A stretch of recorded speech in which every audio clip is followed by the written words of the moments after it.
আসসালামু আলাইকুম রহমতুল্লাহি ওয়া বারাকাতুহু। আলহামদুলিল্লাহ, যাবতীয় প্রশংসা গুণগান একমাত্র মহান আল্লাহ সুবহানাহু ওয়া তাআলার জন্য, যে মহান রব্বুল আলামিন আমাদের সৃষ্টি করে পৃথিবীর জমিনে পাঠিয়েছেন, অজস্র নিয়ামত রহমত দান করেছেন। আলহামদুলিল্লাহ, দরুদ ও সালাম বর্ষিত হোক প্রিয় নবী জনাবে মুহাম্মদ রাসূলুল্লাহ সাল্লাল্লাহু আলাইহি ওয়াসাল্লামের প্রতি। সম্মানিত দিনী ভাই বোনেরা, আশা করছি আল্লাহ তাআলার অশেষ রহমতে আপনারা সুস্থ আছেন, ভালো আছেন।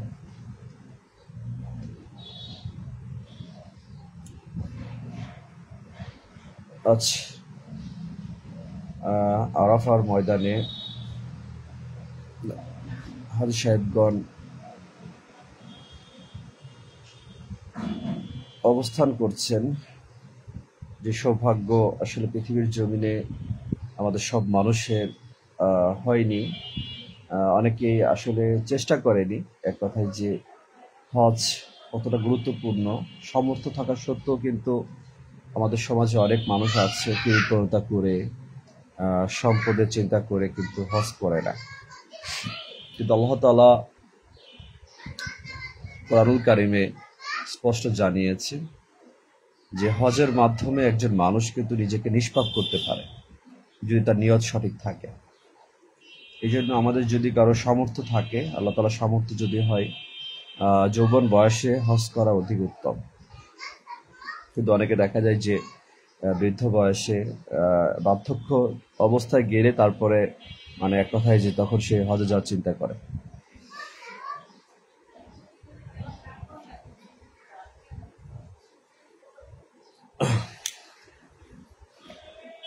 আজ আরাফার সিয়াম নিশ্চয় আপনারা অনেকেই আছেন। আলহামদুলিল্লাহ, আমাদের সমাজে যেহেতু আমাদের ক্ষেত্রে একটু ইখতিলাফ রয়েছে, এই জন্য অনেকের মনে দ্বিধাদ্বন্দ্ব রয়ে গিয়েছে। অনেক কমেন্টে দেখা যায় যে কেউ আরাফার সিয়ামটা মনে করছে 9 জিলহজ বাংলাদেশে,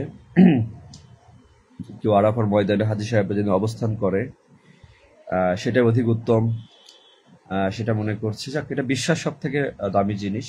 এটা নিয়ে যেটা সকালে একটা ভিডিও করে আপনাদেরকে জানিয়েছিলাম, সহজ জিনিস যে আমরা মধ্যম পন্থা, আমরা যেন অনেক আমল সম্পর্কে সমাজে আছে যারা জানে না, একটা বিষয় মতামত দেয় যে এটা ছাড়া হবে না, এটাই সঠিক।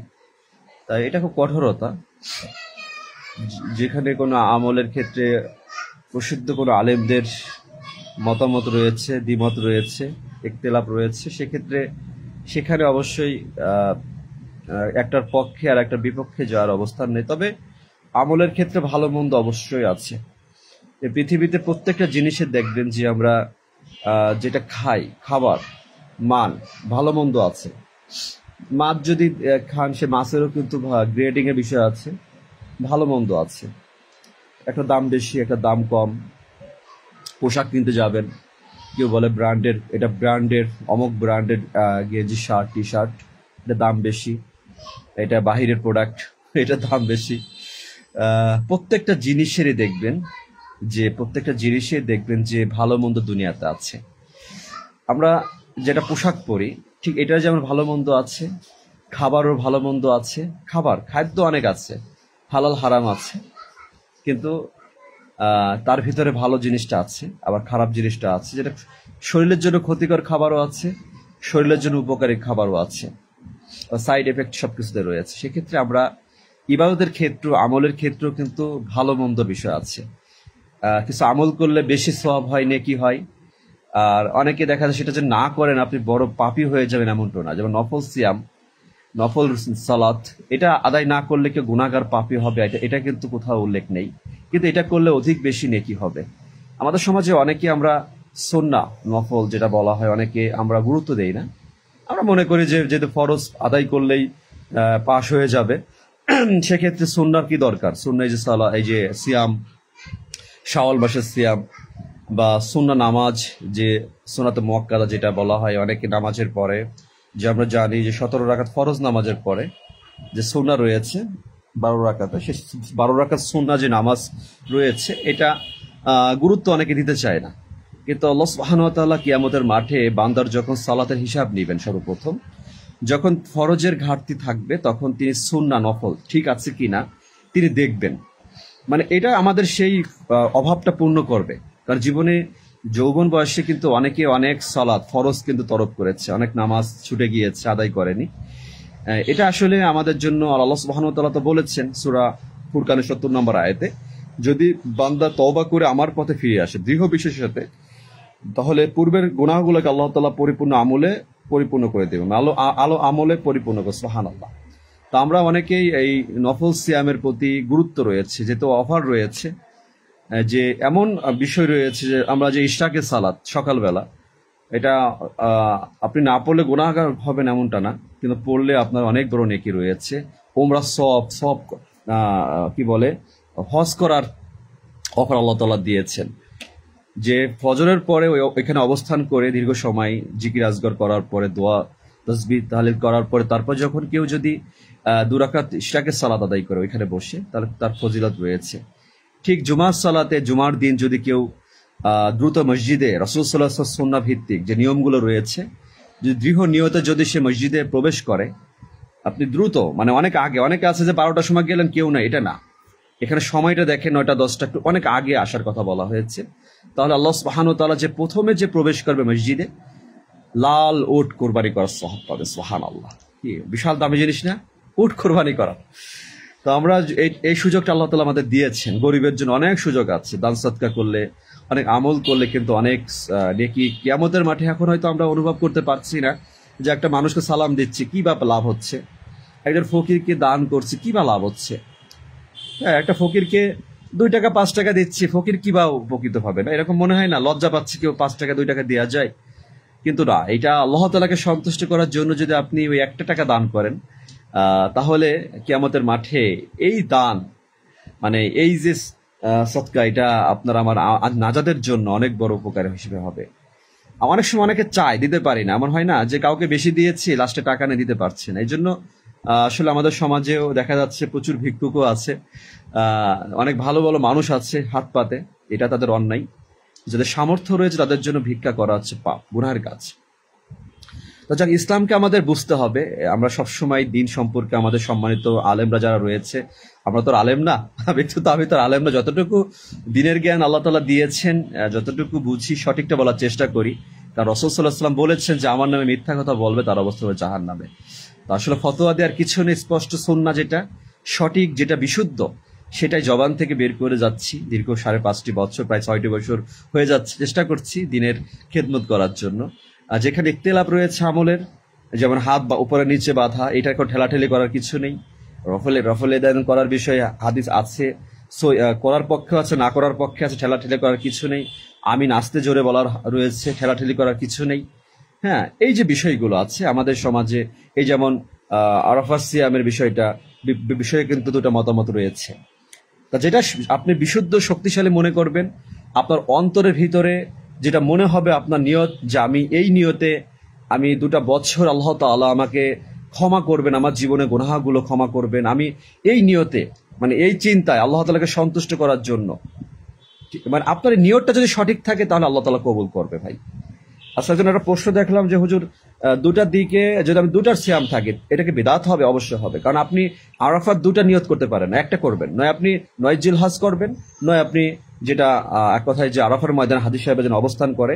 এখানে যেহেতু ইখতিলাফ রয়েছে, সেক্ষেত্রে একটা পক্ষে শুধু জোর দিয়ে বলবেন যে এটাই সঠিক, এটা হবে না, এটা আমি মনে করি সঠিক না। এটা আমাদের একটা মধ্যম পন্থা আমি মনে করি যে অবলম্বন করা উচিত, অনেক কিছু বলা উচিত। তো এটা একজন কমেন্ট রেখেছেন, এই জন্য উত্তরটা দিলাম যে আপনি নিয়ত করবেন যে কোনো একদিনে। আপনি যদি মনে করে থাকেন সন্দেহ হচ্ছে আমি আজকেও থাকবো কালকে থাকবেন, আপনার 10ই জিলহজ 10টি দিন আপনি সিয়াম রাখতে পারেন, নফল সিয়াম। রাসূল সাল্লাল্লাহু আলাইহি ওয়াসাল্লাম সিয়ামের এখানে 10 মানে জিলহজ মাসের 1 থেকে 10 তারিখ পর্যন্ত, মানে এক কথায় যে আপনি সিয়াম রাখতে পারেন। আপনি এখানে নফল সিয়াম আপনি সোমবার বৃহস্পতিবার রাখতে পারেন, 13, 14, 15 আইমে বীজের সিয়াম রাখতে পারেন, চন্দ্রমাসের রাখতে পারেন। আপনি যদি নিয়ত, এই সিয়ামগুলো রাখার উদ্দেশ্য কি? মানুষকে দেখানো, মানুষের কাছে প্রচার করা না। আমাদের সমাজে তো একটা ট্রেডিশনাল সিস্টেম হয়ে গিয়েছে, কুরবানির সময় গরু কিনে দেখানো, আলহামদুলিল্লাহ। আপনার গরু কিনেছেন, পশু কিনেছেন, দেখিয়ে আপনি কি বোঝাচ্ছেন? আপনি কুরবানি করছেন? আপনি কুরবানি করছেন, মানুষকে দেখানোর কিছু নেই, মানুষকে প্রকাশ করার কিছু নেই। আপনার উদ্দেশ্য আল্লাহ তাআলাকে সন্তুষ্ট করা। এখানে নিয়তের জন্য, কিছু অন্তরে কিছু ভুলের জন্য ইবাদত কবুল হয় না আমাদের জীবনে। দান সদকা করা হচ্ছে। তিরমিজি শরীফের স্পষ্ট হাদিস, আপনারা জানেন যে 3 শ্রেণীর মানুষ জাহান্নামে যাবে। অনেকে জানেন, অনেকে হয়তো জানেন না, হয়তো অনেকে বিশ্বাসও করেন না যে একজন শহীদ, সেও জাহান্নামে যাবে। কারণ সে দুনিয়ার জন্য শহীদ হয়েছিল, দুনিয়ার দলের জন্য, লাভের জন্য, হ্যাঁ, খ্যাতির জন্য, নেতার জন্য জীবন দিয়েছিল, কিন্তু আল্লাহ তাআলার জন্য জীবন দেয়নি, দিনের জন্য জীবন দেয়নি। এই শহীদ দুনিয়ার মানুষের কাছে শহীদ, কিন্তু সে জাহান্নামে যাবে। একজন কারি সুমধুর কণ্ঠে কোরআন তেলাওয়াত করেছেন, মাশাআল্লাহ, তাকে মানুষ অনেক বাহাবা দিয়েছে, অনেক সুন্দর কণ্ঠ তার। কিন্তু তিনি এই কোরআনুল কারীম তেলাওয়াত করেছেন তার সুন্দর সুমধুর কণ্ঠে, মানুষকে আকৃষ্ট করার জন্য, দেখানোর জন্য, লাভের জন্য, টাকার জন্য, সম্পদের জন্য অহংকার করেছেন। এই কারি সাহেবও জাহান্নামে যাবে। একজন দানশীল ব্যক্তি, যিনি এত টাকা দান করেছেন, যেমন এই বিল গেটস, দেখেন তারা কি এই যে পৃথিবীর সব থেকে ধনী ব্যক্তি ছিলেন, এখন নেই, তার সম্পদের 90% সম্পদ তিনি আফ্রিকানদের দান করবেন। তাহলে তিনি কি দান করে কি, আপনি কি মনে করেন ঈমান চলে আসবে তার? কখনোই না। কারণ লা ইলাহা ইল্লাল্লাহ ঈমানের চাবি সব থেকে বড় জিনিস। একজন মানুষ যদি তার জবান থেকে এটা বিশ্বাস না করে, বাস্তবায়ন না করে, তাহলে সে সারা পৃথিবীর সম্পদ মানুষকে দিলেও সে কোনো উপকার পাবে না। স্পষ্ট বিষয়। এটা বিষয়গুলো আপনারা জানেন, তারপর একটু স্মরণ করে দিচ্ছি। তো দান, এই যে দানশীল ব্যক্তি যারা মানুষকে দেখানোর উদ্দেশ্যে দান করতো, লাভের জন্য দান, বর্তমান ফেসবুকে আছে, দেখবেন একটা কন্টেন্ট তৈরি করতেছে, 1000-2000 টাকা দিচ্ছে, আপনি নিশ্চয়ই তাকে মানবতা ফেরিয়েলা বলছেন। সে জানে আমার এই ভিডিওটা শেয়ার করলে এখান থেকে 2-3-5 মিলিয়ন 10 মিলিয়ন লোক দেখবে, এখানে 2000 টাকার বিনিময়ে আমি 1 লাখ টাকা ইনকাম করবো, এই ভিডিওর জন্য আমার ভিউ হবে, ইনকাম হবে। এই যে চিন্তা সে করেছিল, এই দান তার কোনো উপকার আসবে না, এই দান তার কোনো নেকির পাল্লা ভারী করবে না, শুধুমাত্র যে ব্যক্তি পেয়েছে সে লাভবান হবে। সুবহানাল্লাহ।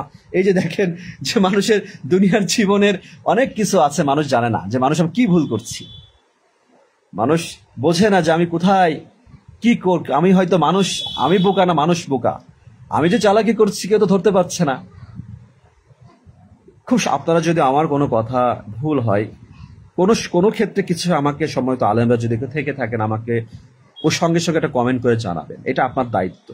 আর যদি সঠিক মনে হয় আলহামদুলিল্লাহ, যদি পারেন আপনি সঠিক বলছেন এটা বললেও আমার জন্য একটু অনুপ্রাণিত আমি হবো। যাও, এটা বাস্তব কথা যে আমাদের সমাজে এটা কিন্তু একটা বড় ফিতনা। আপনাদের দেখে ভালো লাগতেছে, হ্যাঁ, যে কেউ ভালো ভালো কথা শোনাচ্ছে ফেসবুকে, মোটিভেশনাল কথা, যেমন থটস অফ বিল্লাল, অনেক অনেক কথা বলে, দেখছেন, অনেক সুন্দর সুন্দর কথা বলে, মাসে 15-20 লাখ টাকা ইনকাম করতেছে, দেখছেন। এটা বোঝার, যার সাথে শিক্ষা দেওয়ার জন্য কথাগুলো বলা, কারণ শিক্ষকের কাজ শিক্ষা দেয়া। বাস্তবতা যে আমরা দেখে অনুভব করছি যে কত সুন্দর সুন্দর কথা বলে, এমনকি দিনের কিছু কথা বলতেছে, বাস্তবমুখী কথা বলতেছে, কিন্তু বাস্তবমুখী কথা বলে ওই থটস অফ বিল্লালের মুখে দাঁড়িয়ে নেই। দেখেন, আপনি বলতে পারেন দাড়ির কি মূল্য, না, অনেকে এই কথাগুলো মানে একটা ফিতনা মানুষকে এভাবে অ্যাটাক করেছে। ইমান যদি কারো ঠিক না থাকে, সে কখন দাঁড়িয়ে রাখতে পারে না, যদি কারো সমস্যা না থাকে। দেখেন ওই বিল্লালের কি, দেখবেন 5 ওয়াক্ত নামাজ পড়ে, আমাকে যদি এলাকার মানুষ কেউ জানেন আমাকে জানাবেন কমেন্ট করে, ভাই না সে 5 ওয়াক্ত সালাত আদায় করে। একজন মুসলমান আমল ঠিক নেই, মুখে ভালো কথা বললে কি সে জান্নাতে যাবে? তার কি সওয়াব হবে, নেকি হবে? এই বিষয়ে হাদিসটা আপনারা নিশ্চয় জানেন, আমি আবারও স্মরণ করে দিচ্ছি। হাদিসটা সহিহ মুসলিমে আসছে সম্ভবত, হাদিসটা যে জাহান্নামীদের ভিতরে একজন ব্যক্তির হাঁটছে উটের গাধার মতো, তার পেটের নাড়ি বুড়ি বের হয়ে গিয়ে আসছে, মানে সেটাকে সে ঠেলতে ঠেলতে সে হাঁটছে। তখন জাহান্নামীরা তাকে প্রশ্ন করবে, হে অমুক, তুমি তো আমাদের ভালো ভালো কথা বলতে, তোমার এই অবস্থা কেন? তুমি তো আমাদের মন্দ কাজের জন্য নিষেধ করতে, তা তোমার আজ এই অবস্থা কেন?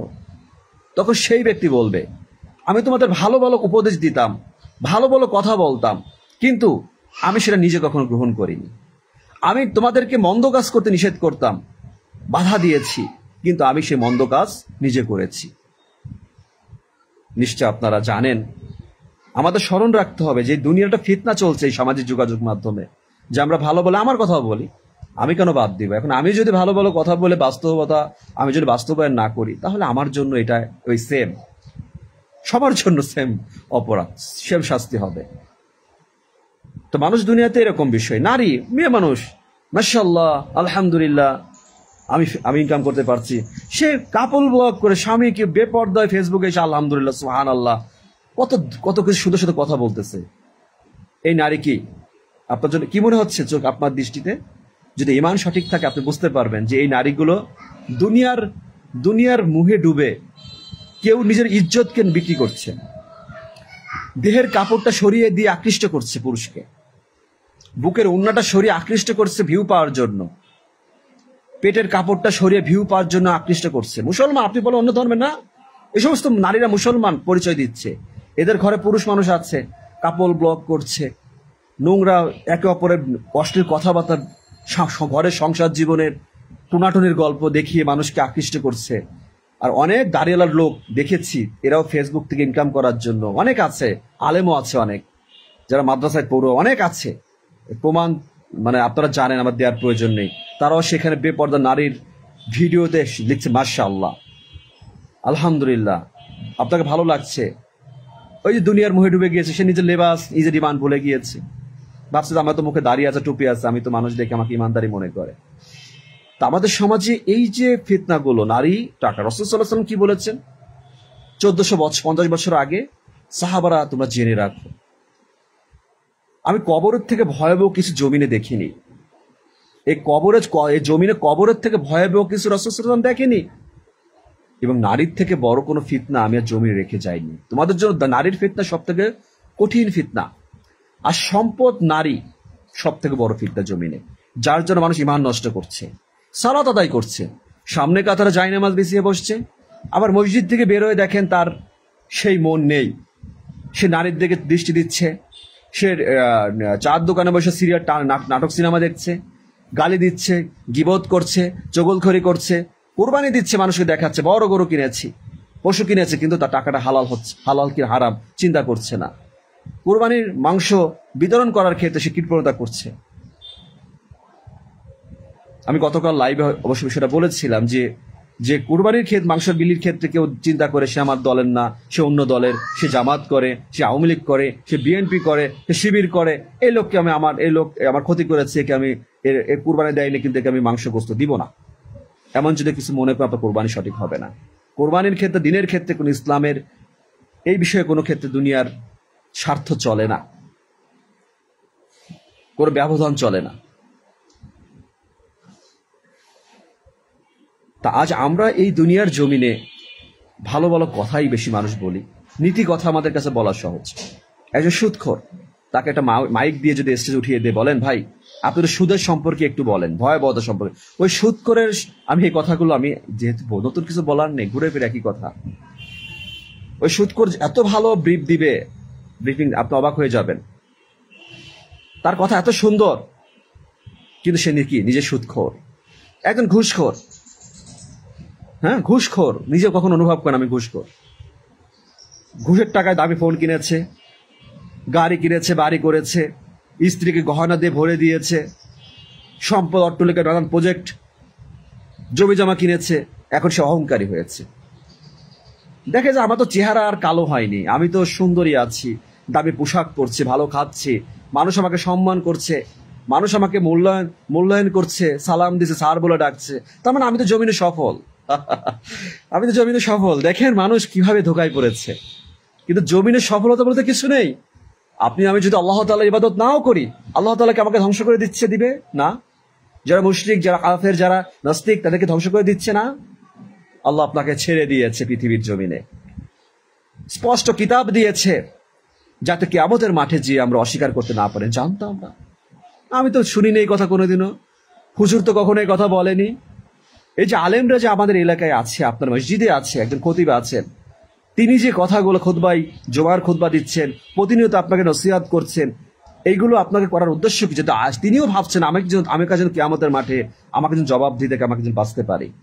যে তোমাকে দায়িত্ব, তুমি মুক্তি, তুমি কি করেছিলে, তোমার জবান থেকে তুমি কি ফতোয়া দিয়েছিলে। খুব কঠিন দায়িত্ব। কিন্তু একটা কথা বলতে গেলে সত্য না মিথ্যা, বানোয়াট অনেকে বলতে গেলে আবেগ দিয়ে বলে, না জেনে বুঝে করে, সবকিছুর হিসাব হবে সেদিন। আলেমদের হিসাব হবে, জানেন যে উদ্বোধন করা হবে জাহান্নাম, এক শ্রেণীর আলেম দিয়ে। আসলে এই কথাগুলো এছাড়া বলতে হয় যে আমরা মনে করছি যে জীবনটা মনে হয় বেঁচে থাকাটা, এই যে পৃথিবীতে আছি, অনেক সম্পদ আছে, ঘরে সুন্দরী স্ত্রী আছে, ঘরের ভেতরে কষ্ট নেই, এসি চালালে গরম দূর হয়ে যাচ্ছে, তৃপ্তি পাচ্ছি, যা মন চাচ্ছে তাই খাচ্ছি, মানুষ আমাকে উপহার দিচ্ছে, প্রধান অতিথির আসনে বসাচ্ছে আমাকে। তার মানে আমার জীবনটা, আমি সৌভাগ্যবান, আমি সৌভাগ্যবান। এই সৌভাগ্য মনে হচ্ছে জমিনে একটা ফিতনার মনে হচ্ছে, কিন্তু ঘরের পাশে মসজিদ আজান হচ্ছে, সেই ব্যক্তি শিল্পপতি, কোটিপতি, এমপি, মন্ত্রী, মিনিস্টার, বড় নেতা মসজিদে যেতে পারে না, তার কষ্ট হয়ে যায়। সালাদ যদিও যায়, শুদ্ধভাবে সালাদ আদায় করতে পারে না, কুরআনুল কারীম তিলাওয়াত করতে পারবে না, সূরা ফাতিহা শুদ্ধ করে পড়তে পারে না। তার চিন্তা নেই, দুনিয়া শুধু আছে নেতার জন্য জীবন দিতে হবে, দলের জন্য জীবন দিতে হবে, স্টেজে মাইক ফাটিয়ে কথা বলতে হবে, ভালো ভালো প্রতিশ্রুতি দিতে হবে, নানান অভিনয় করে যেতে হবে টাকার জন্য। সে পেটের চিন্তা করছে, আমি সম্পদশালী হব, 1 কোটি পেয়েছে, আর 1 কোটি টাকার সম্পদ আমার জীবনে প্রয়োজন, 2 কোটি টাকার মালিক হয়েছে, আর 1 কোটি টাকার সম্পদ, 3 কোটি টাকার প্রয়োজন, 100 কোটি টাকার মালিক হয়েছে, 1000 কোটি টাকার মালিক হওয়ার প্রয়োজন। এই যে নেশা মানুষকে গ্রাস করেছে, ঘরের স্ত্রী সুন্দর চেহারাতে মানুষকে দেখাচ্ছে, দায়ুদ জাহান্নামে যাবে, তবুও সে কখনো বিশ্বাস করছে না। আমাদের সম্মানিত আলেমরা বারবার বলছে, বারবার শোনাচ্ছে এটা হালাল, এটা হারাম, তার কানে ঢুকছে না। সে আর বলছে আপনাকে রাখা যাবে না, সুদ নিয়ে কথা বললে হুজুর রাখা যাবে না, আপনি অযোগ্য, এটা নিয়ে কথা বলবেন না, আপনি রাজনীতি নিয়ে কথা বলবেন না। নানান ধরনের বাধা এর আগে হয়েছে, দেখেছেন আপনারা, এখনো যে হয় না তাও ভুল। আমাদের সমাজে যারা দায়িত্বে আছে, তারা যদি ইমানের পথে থাকতো, সঠিক দিনদার হতো, তাহলে আজ আমাদের সমাজটা পরিবর্তন হয়ে যেত।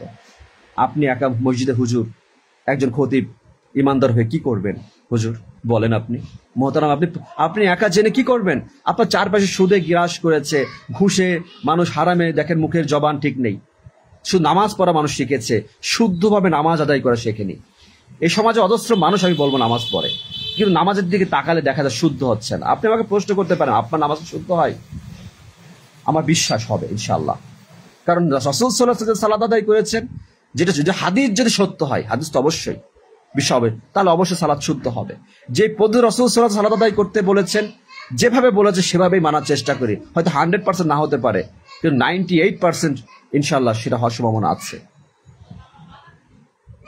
কিন্তু সালাত যখন আপনি জানেন শুদ্ধভাবে আদায় করতে হবে, যেখানে রাসূল সাল্লাল্লাহু আলাইহি ওয়াসাল্লাম বলেছেন যে আমি যদি সালাত আদায় করি তো সেভাবে সালাত আদায় করে, কিন্তু অনেকে গুরুত্ব দেয় না, নামাজ মসজিদে ফাঁকা ফাঁকা দাঁড়াচ্ছে, কিছু মনে করে না, নামাজের পর সম্মিলিত মোনাজাত ধরে বলে কি যে এটা তার সমস্যা কিছু না, এটা কোনো খারাপ কিছু না।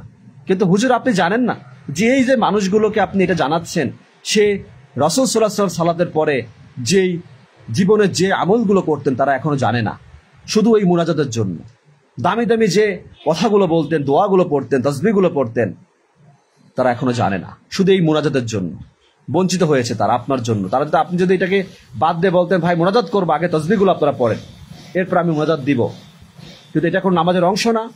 আপনার দোয়া আপনি করেন, আমি হাত তুলেছি, আপনারা তুলেছেন, কিন্তু আমি হাত নামালে আপনারা হাত নামাবেন না। কিন্তু কোন আমাদের আলেমরা সমাজে তারা কখনো স্পষ্ট করে দেয় না। আর আমরা যখন বলি, বলে কি ফিতনাবাজ, বড় মুফতি হয়ে গিয়েছেন, ইহুদির দালাল হয়ে, আপনার তো ইহুদির দালাল, আপনারা তো এই তাদের নানান কিছু মানুষ বলতে বলতে এগুলো আমাদের সয়ে গিয়েছে, এগুলো এখন আর কিছু মনে হয় না। তা মানুষ কি বোঝেন, যখন সত্য কথা বলা হয়, সঠিক দিনকে উপস্থাপন করা হয়, মানুষকে বেদাত সম্পর্কে জানানো হয়, তখন সে মানতে রাজি। সারা জীবন আমার পূর্বপুরুষ এটাই করে আসছে, এখন বলেন জায়নামাজের দোয়া নেই।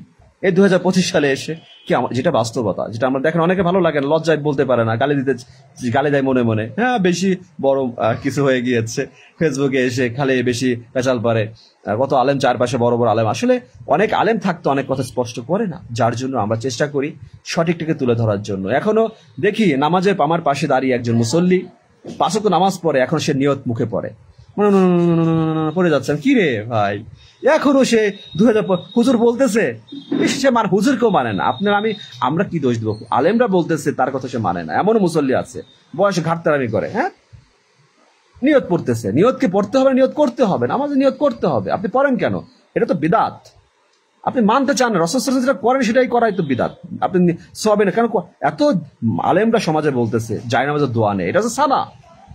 ইন্না ওয়াজ্জাহতু ওয়াজহিয়া লিল্লাযী ফাতারাস সামাওয়াতি ওয়াল আরদা হানিফা ওয়া মা আনা মিনাল মুশরিকিন। এই যে এটা সূরা আনামের ৭৯ নম্বর আয়াত, এটা সূরা আনামের ৭৯ নম্বর আয়াত, কোরআনের আয়াত।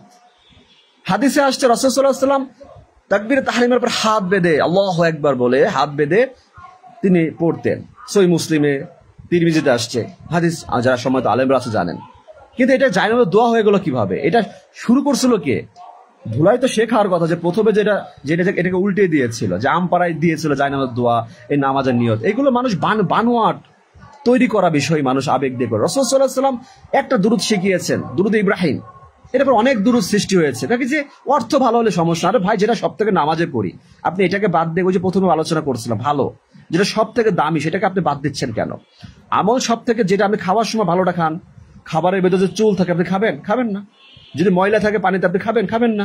পচা মাছ, সেজন দোকানদার বলে এটা পচা মাছ, আপনি কিনবেন, ফিরে দিলেন, নিবেন না। তরকারি যদি নষ্ট হয় আপনি কিনবেন না, খাবার গান্ধ হয়ে গেলে আপনি খাবেন না।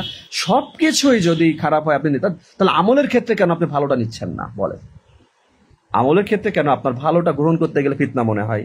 আরে ভাই, এটা তো সারা জীবন করে আসছি। জায়নামাজের দোয়া, যেটা সানা রাসূল সাল্লাল্লাহু আলাইহি ওয়াসাল্লাম পড়ছেন, সানা এসে হাত বেঁধে, সেটা আপনি জায়নামাজের দোয়া বানিয়েছেন। রাসূল সাল্লাল্লাহু আলাইহি ওয়াসাল্লাম জামানায় তো জায়নামাজ ছিল না। কখনো চিন্তা হয়? এখনো অনেকে আছে জায়নামাজ বিছাই, একদম স্পষ্ট টাইলস রয়েছে, পরিষ্কার রয়েছে, সে জায়নামাজ মনে করে জায়নামাজ বিছালে মনে হয় সওয়াব নেকি বেশি হয়। এটা ভ্রান্ত ধারণা। কেউ মনে করে পাগড়ি পরে নামাজ পড়লে মনে হয় নেকি বেশি হবে, এটা ভ্রান্ত ধারণা। মানুষ আপনার টুপি নেই নামাজ হয়ে যাবে, টুপি না পড়লে সওয়াব কমে যাবে, এটা ভুল ধারণা। আমাদের সমাজে অনেকে, কিন্তু যেটা প্রকৃত আমল সেটা জানে না। মসজিদে প্রবেশ করে 2 রাকাত আদায় করো, সে জানে না। যোগ্য ইমাম হলে মুসল্লিরা জানে, আগে মসজিদে প্রবেশ করে 2 রাকাত সালাত আদায় করে বসবেন, নাহলে বসবেন না। এই আমল কয়জন করে? জুমার দিন খুতবা চলছে, রাসূল সাল্লাল্লাহু আলাইহি ওয়াসাল্লাম, সহিহ বুখারী হাদিস, স্পষ্ট হাদিস আসছে যে একজন প্রবেশ করেছে, রাসূল সাল্লাল্লাহু আলাইহি ওয়াসাল্লাম বলেছে, অমুক তুমি কি 2 রাকাত সালাত আদায় করেছো? ইয়া রাসূলুল্লাহ সাল্লাল্লাহু আলাইহি ওয়াসাল্লাম, যা উঠে 2 রাকাত সালাত। তিনি খুতবা দিচ্ছিলেন, যাও হাদিসকে অস্বীকার করবেন? এমনও আলেমরা আছে হাদিসকে উল্টে দিয়েছে। কেন দিল আল্লাহ ভালো জানে, তারা কতটা ক্ষতিগ্রস্ত হয়েছে। আল্লাহ তাআলা হিদায়াত দান করুক। বুঝতে পারছে, আমি তো কোরআন তেলাওয়াত করি, আমি তো নামাজ পড়ি, আমি তো জান্নাতে চলে যাব না। আপনার একটা ভুল ব্যাখ্যার জন্য, কথার জন্য জাহান্নামে যাওয়া যথেষ্ট হবে, যেখানে আমল থেকে মানে বিরোধ হচ্ছে। আপনি 2 রাকাত সালাত আদায় করেন, পিছনে আদায় করেন, মসজিদে একটু আগে যাওয়ার চেষ্টা করেন। কিন্তু আমাদের সমাজে লেখে লাল বাতি জ্বালিয়ে সুন্নাহ নিয়ত করবেন না, এটা করবেন, ওটা করবেন। এই যে আমাদের সমাজে অনেক ধরনের মানে চালমান রয়েছে, আজ যখন আমরা বোঝানোর চেষ্টা করি তখন ভালো লাগে না, অহংকার চলে আসে। যে সময় তো মুফতি সাহেব চিন্তা করে যে আমি মুফতি, আপনি কি বুঝছেন? কিন্তু দেখেন কুরআনুল কারিমে কোথাও তো লেখা নেই যে আপনি মুফতি হন। আপনি আজহারি হলামের আগে লিখবেন মাদানী, আপনার ইলম, আপনি মুফতি, আপনি ইলম অর্জন করেছেন, আপনি ফতোয়া বোর্ড, আপনি পড়াশোনা করেছেন, এই জন্য আপনার নামে দিয়েছেন মুফতি। এটা মানে আপনাকে মানুষ বলছে আপনি ফতোয়া দিতে পারেন, আপনি একজন জ্ঞানী ব্যক্তি, এটাই তো। কিন্তু জ্ঞান আল্লাহ তাআলা দিতে পারে মানুষকে। একজন রিকশাওয়ালাকে দিয়েছে, তিনি মাদ্রাসায় পড়েননি, আল্লাহ দিতে পারেন। তার কথায় মানুষের জীবন পরিবর্তন হতে পারে। একজন পুলিশের কথায় মানুষের জীবন পরিবর্তন হতে পারে। একজন পুলিশের আলোচনা শুনে মানুষ দিন সম্পর্কে জানতে পারে। একজন ফকির মিসকিনের কথা শুনে মানুষের জীবন পরিবর্তন হতে পারে। এটা হচ্ছে দুনিয়ার জীবন। প্রিয় ভাই আমার, আমরা অহংকার করি, অনেক আলেম অহংকার করে, ভালো লাগে না যে অমুক আমার থেকে ভালো বোঝে, ভালো কথা বলে, অমুক বক্তা আলেম সে আমার থেকে বেশি জনপ্রিয়তা লাভ করেছে। এই যে অহংকার কোথায় দিতে পারে, আপনি আমার থেকে ভালো জানেন। কিন্তু আমরা কি ক্ষতিগ্রস্ত হচ্ছি না? অবশ্যই হচ্ছি। তা আমাদের সমাজে আমরা প্রকৃত দিনটাকে, আমলটাকে বুঝি না কেন? বিদআত কেন করে যাচ্ছে? এই যে শবে বরাত উপলক্ষে সারা রাত মসজিদে, এটা কি রাসূল সাল্লাল্লাহু আলাইহি ওয়াসাল্লাম জামানাত ছিল? আপনিও জানেন, কিন্তু আপনি কেন নিষেধ করেন না মানুষকে? যাও ঘরে যে ইবাদত করো, ঘরে নফল ইবাদতের জন্য সব থেকে উত্তম। তোমার ঘরকে কবরে পরিণত করো না। রাসূল সাল্লাল্লাহু আলাইহি ওয়াসাল্লাম বলেছেন ঘরে ছবি টানিও না, ঘরে কোনো পশু পাখি, কোনো জন্তু জানোয়ার কোনো ছবি টানিও না, কোনো মানুষের ছবি টানানো যাবে না। ওই ঘরে রহমতের ফেরেশতা প্রবেশ করে না। ওই ঘর কবরে পরিণত হয়ে যায়, কবরে পরিণত হয়ে যে ঘরে সালাত আদায় হয় না। রাসূল জানিয়েছেন সুন্নাহ ঘর থেকে আদায় করে যাও। অনেক বেশি দামি আমল সুন্নাহ। ফজরের 2 রাকাত সুন্নাহ, আসমান জমিনের মাঝখানে যা কিছু সব থেকে দামি সুন্নাহ, অনেক দামি। জোহরে 4 রাকাত এবং 2 রাকাত পড়া যায়, আপনি ঘর থেকে আদায় করে যান। সুন্নাহ যে রয়েছে আপনি ঘরে আদায় করা উত্তম বেশি। মসজিদে যে আমরা সুন্নাহ আদায় করি না, আপনি ওখানে পড়তে পারেন, কোনো সমস্যা নেই, যদি কোনো সমস্যা থাকে, কোথাও পড়ার জায়গা না থাকে। কিন্তু আপনি যদি ঘরে সুযোগ থাকে, আপনি ঘরে যে আদায় করেন, উত্তম হবে। সব থেকে উত্তম হবে। তা আমাদের অনেক আমল আছে আমরা না জেনে কিন্তু বেদাত গুলোকে আমল বানিয়েছি। হ্যাঁ, 40 মানুষ মারা গেলে জিলাপি খাওয়ানো, মসজিদে মিলাদ করানো। হ্যাঁ, মানুষ মসজিদ পর্যন্ত, ওই যে পাগলা মসজিদ দেখেছেন, সেটাকে মাজার পরিণত করেছে। তার অন্তরে চলে আসে পাগলা বাবার মসজিদ, এখানে মানত করলে মনের আশা পূর্ণ হয় না। নাউজুবিল্লাহ মিন যালিক। ও শিরিক করে জাহান্নামে টিকিট কাটো, টাকা দিল, হাজার হাজার কোটি টাকা হচ্ছে, সমাজ প্রতিষ্ঠিত, কিন্তু ওই যে ব্যক্তি টাকা দিয়েছিল কি উপলক্ষে? তার মনের আশা পূর্ণ হওয়ার জন্য সে শিরিক করলো, এবং তার যদি ওই শিরিক নিয়ে মৃত্যু হয় সে জাহান্নামে যাবে। ওইখানে কোনো আলেম নেই, কেউ তাদেরকে বোঝায় না কেন? কারণ তারাও চিন্তা করে টাকায় তো লাভ আছে। টাকার জন্য মানুষ ইমানকে বিক্রি করে দিচ্ছে। আমরা বুঝতে পারছি না, জীবনটা সংক্ষিপ্ত, জীবনটা সহজ মনে হচ্ছে, কিন্তু অনেক কঠিন। যদি আল্লাহ তাআলার ইবাদত না করে জীবনটা সমাপ্ত হয়ে যায়। প্রতি বছর কোরবানি ঈদ আসে, যেটা বলে পবিত্র ঈদুল আজহা। পবিত্র ঈদ উল ফিতর, রমাদানের 1 মাসের সিয়াম পালনের পরে আমরা পবিত্র ঈদ উল ফিতর আমাদের জীবনে আমরা অতিবাহিত করি। কত আনন্দ জীবনে, না? কত আনন্দ, মনে তৃপ্তি, খাওয়া দাওয়া, ঘোরাফেরা, অনেক কিছু। কেউ আছে এই আনন্দের মাঝে, হালালের মাঝে গান বাজনা, অশ্লীলতা নিয়ে আসে। খবরদার যুবক ভাই আমার, গান বাজনা হারাম থেকে দূরে সরে থাকতে হবে। এই গান বাজনা তোমাকে আল্লাহর ইবাদত থেকে, জিকির আজগর থেকে দূরে সরে আছে। IPL, BPL, বিভিন্ন খেলা, ক্লাবের খেলা, হ্যাঁ, বিভিন্ন রকম কি বলে, ক্রিকেটে বার্সেলোনা, রিয়াল মাদ্রিদ, বিভিন্ন অনেক নিশা আছে। রাত 2টা-3টার সময় খেলা দেখে। তুমি 2টা-3টার সময় উঠে খেলা না দেখে 2 রাকাত সালাত আদায় করো তাহাজ্জুদ আল্লাহর জন্য। এই 2 রাকাত সালাত তোমাকে জান্নাতে পৌঁছে দিবে। এই 2 রাকাত সালাত তোমার জীবনকে পরিশুদ্ধ করে দিতে পারে। যুবক, তুমি রাত্রে উঠে, তুমি ঘুম থেকে উঠে তুমি অ্যালার্ম দিয়ে রেখেছো রাত্রে খেলা দেখবো, T20 খেলা দেখবো, বিশ্বকাপ খেলা দেখবো, না? জান্নাতে যেতে চাও? জান্নাত এত সহজ না। আমাদের জান্নাত সহজ না। মুখে আমি জান্নাতে যাব, জাহান্নামীর সংখ্যা বেশি হবে। কারণ আমরা ধোঁকাবাজের জমিনে, আমরা নাটক করছি, ভালো মানুষের মুখোশ পরে আছি, আমাদের লেবাস সুন্দর, ইমান সুন্দর না। রাসূল সাল্লাল্লাহু আলাইহি ওয়াসাল্লামের সুন্নাহকে আমরা অবজ্ঞা করছি, আমরা মূল্যায়ন করছি না। বয়স হয়ে গেছে, মুখে নুবের সুন্নাহ দাঁড়িয়ে রাখি না। বউর ভালোবাসা না, স্ত্রী পছন্দ করে না নাকি? কেন রাখি না? ঘুষ খেতে পারবো না, এই জন্য। আমার কথা স্পষ্ট শুনতে পারছেন আপনারা লাইভে? কেন দাঁড়িয়ে রাখে না? ঘুষ খেতে পারবে না, সুদ খেতে পারবে না, হারাম খেতে পারবে না, জিনা করতে পারবে না, এই জন্য দাঁড়িয়ে রাখে না। পুলিশের দারোগা, SI, সাব ইন্সপেক্টর দাঁড়িয়ে রাখবে না, কারণ আমি তো ঘুষ খাই। দাঁড়িয়ে রাখতে তো ঘুষ খেতে পারবো না। ভূমি অফিসের যারা বিভিন্ন রকম দপ্তর আছে, যত রকমের আছে, যে সরকারি যে প্রতিষ্ঠানগুলো আছে, বেসরকারি, যারা অনেকে ভয়তে দাঁড়িয়ে রাখতে চায় না, যে ভাই হারাম উপার্জন করি। আরে তুমি দাঁড়িয়ে রেখে দেখো, এই সুন্নাহ রেখে দেখো, এই সুন্নাহ তোমাকে হারাম থেকে বিরত রাখবে যদি ইমান মজবুত হয়ে থাকে। চোখের পর্দা, চোখের বেড়া আছে সুন্নাহ, চোখের জেরা থেকে হেফাজত করবে। তবুও হয়ে যেতে পারে, তওবা করো, আস্তাগফিরুল্লাহ। আল্লাহর কাছে বেশি তওবা করতে হবে।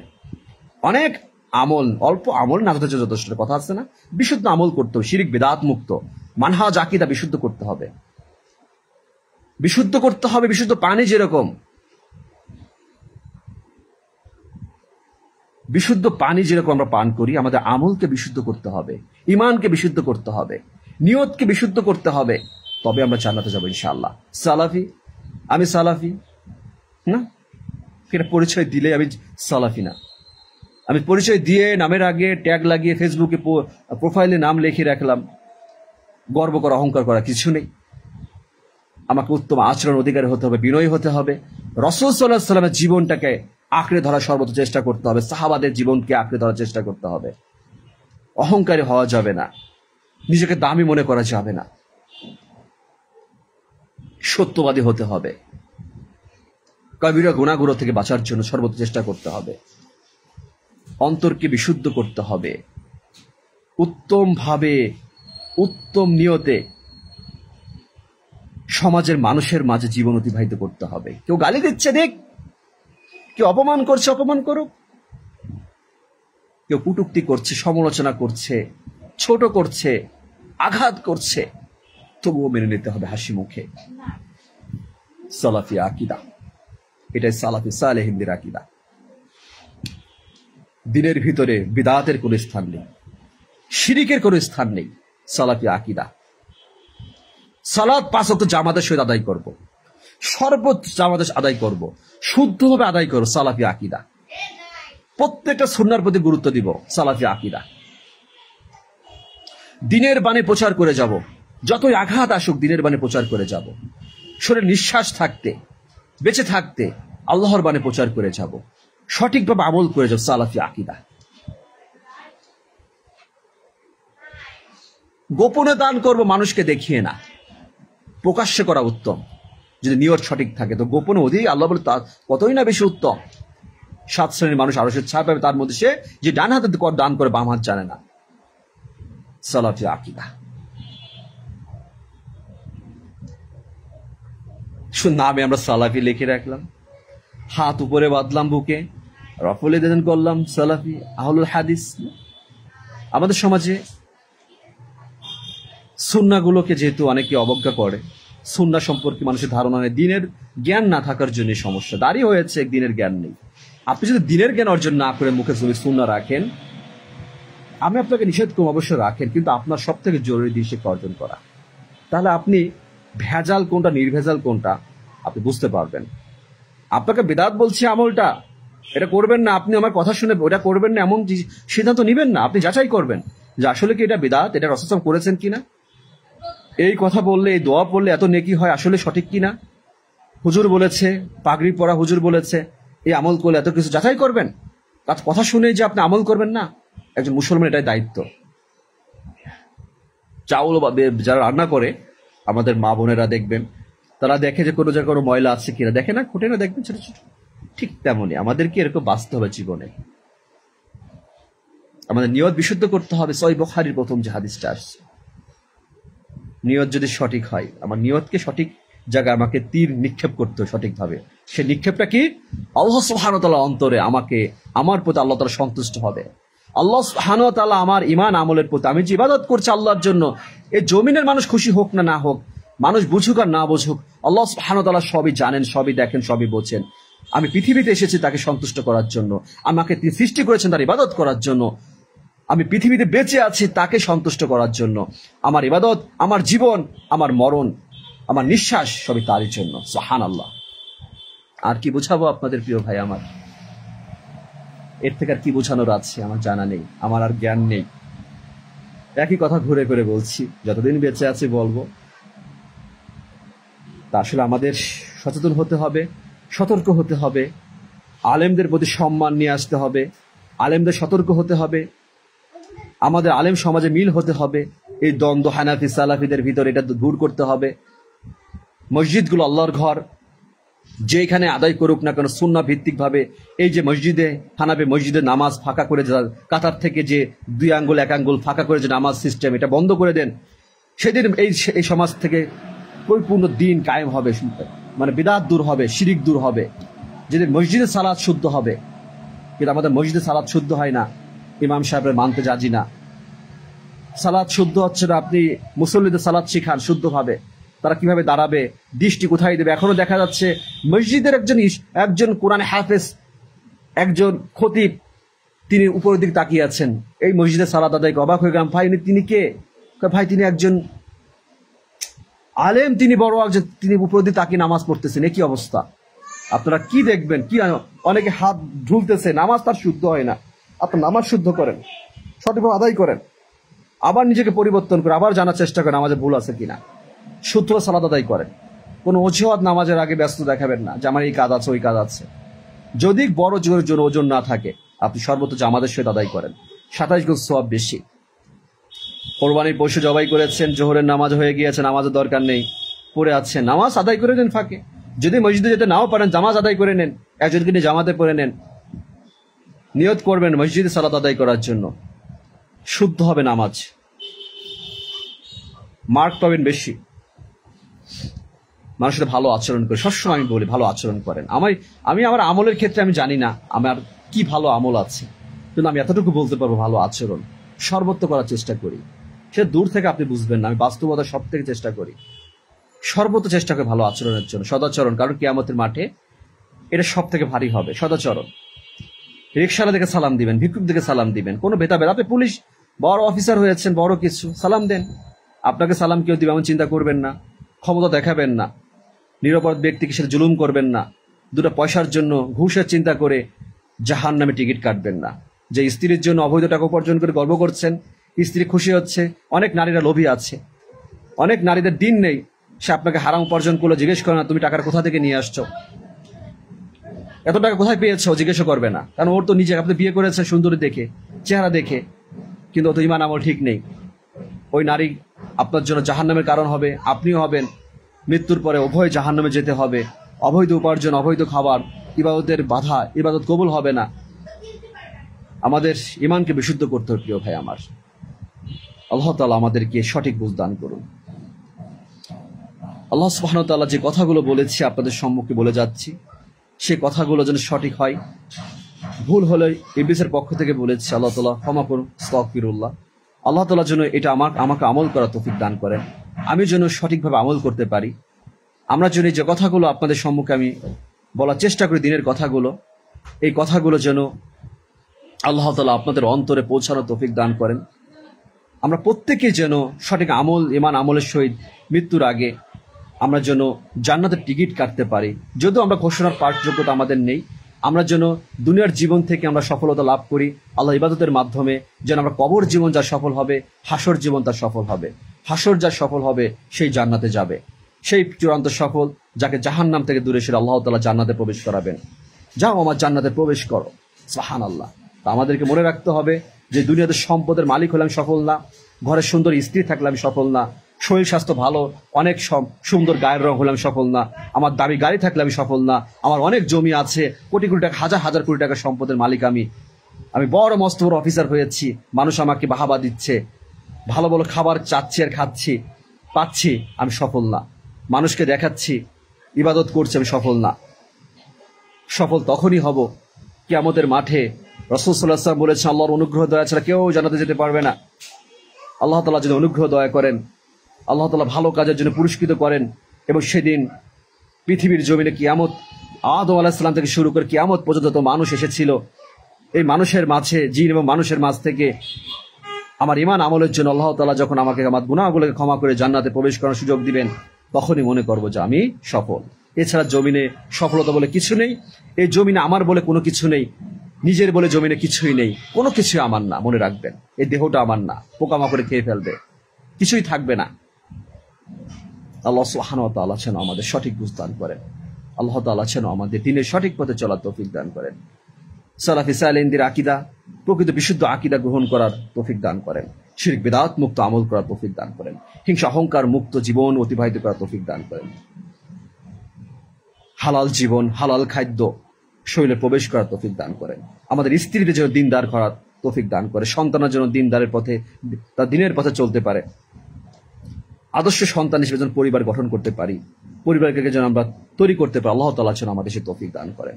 সুবহানাকা আল্লাহুম্মা রাব্বানা বিহামদিকা আশহাদু আল্লা ইলাহা ইল্লা আনতা আস্তাগফিরুকা ওয়া আতুবু ইলাইক। আসসালামু আলাইকুম ওয়া রাহমাতুল্লাহি ওয়া বারাকাতুহু।